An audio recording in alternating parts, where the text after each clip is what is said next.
Kemanusiaan sebelum keberagaman.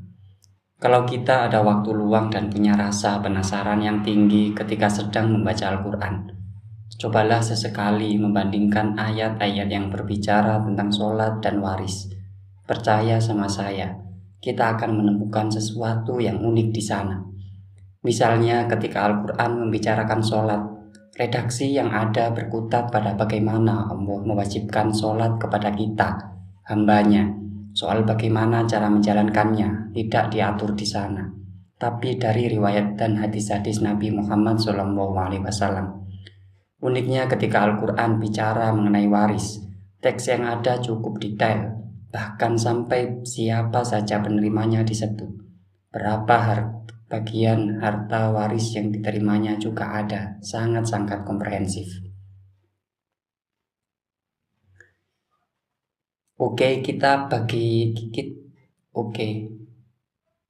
Itu bagian menarik yang pertama. Yang kedua, tahukah kamu di mana ayat Al-Quran terpanjang? Buka Quran surat Al-Baqarah ayat 282. Bicara soal apa? Utang piutang. Mengapa? Karena Islam menjunjung tinggi kemanusiaan. Begitu tingginya urusan kemanusiaan dalam Islam, hingga kata Nabi, kesyahidan itu menghapus semua dosa dan salah, tapi tak menghapus utang. Kita punya masalah dengan Allah, tobat sekali urusan kelar, karena Allah Maha Pengampun. Tapi kalau punya salah ke manusia, Allah tak akan mengampuni sampai manusia itu memaafkan kita.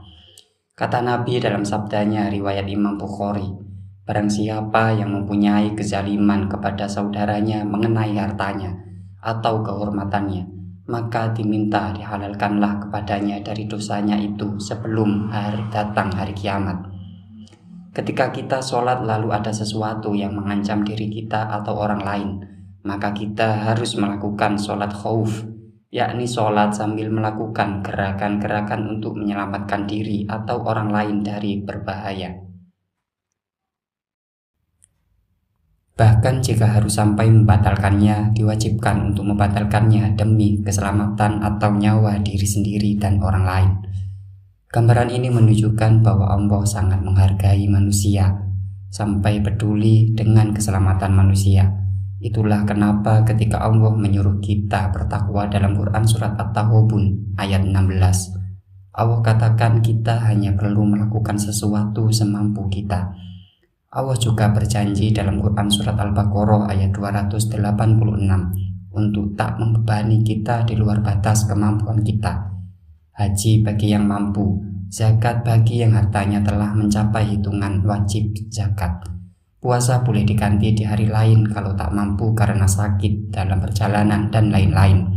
Begitupun dengan sholat, kalau tak mampu berdiri, bisa duduk atau bahkan berbaring. Seorang Badui pernah datang ke Makkah menemui Nabi dan bertanya, apa pesan yang dibawa Nabi dari Allah? Nabi menjawab, menjunjung ikatan kekeluargaan, mencegah pertumpahan darah, memberikan keamanan, menghancurkan berhala, dan mengajarkan keesaan Tuhan. Lihatlah dari 5 visi Nabi, mayoritasnya yakni 3 visi berorientasi kemanusiaan.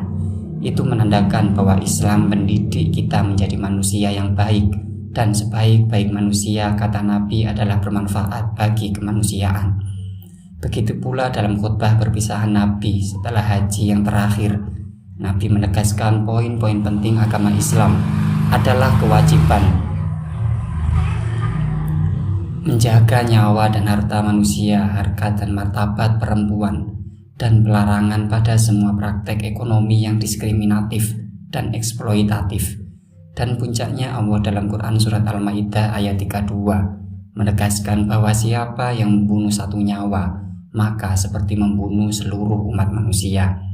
Maka tak heran jika hak asasi manusia di Barat justru belajar dari orang-orang Sarasan, yakni orang-orang Arab Muslim, dan pernyataan Sayyidina Ali bin Abi Thalib bahwa siapa yang bukan saudaramu dalam agama adalah saudaramu dalam kemanusiaan, menjadi salah satu referensi resmi HAM di Perserikatan Bangsa-Bangsa. Kalau kata Habib Ali Jufri yang kemudian dibahas utuh dalam karyanya dan menjadi judul dari karya yang sama, Kemanusiaan Sebelum Keberagaman.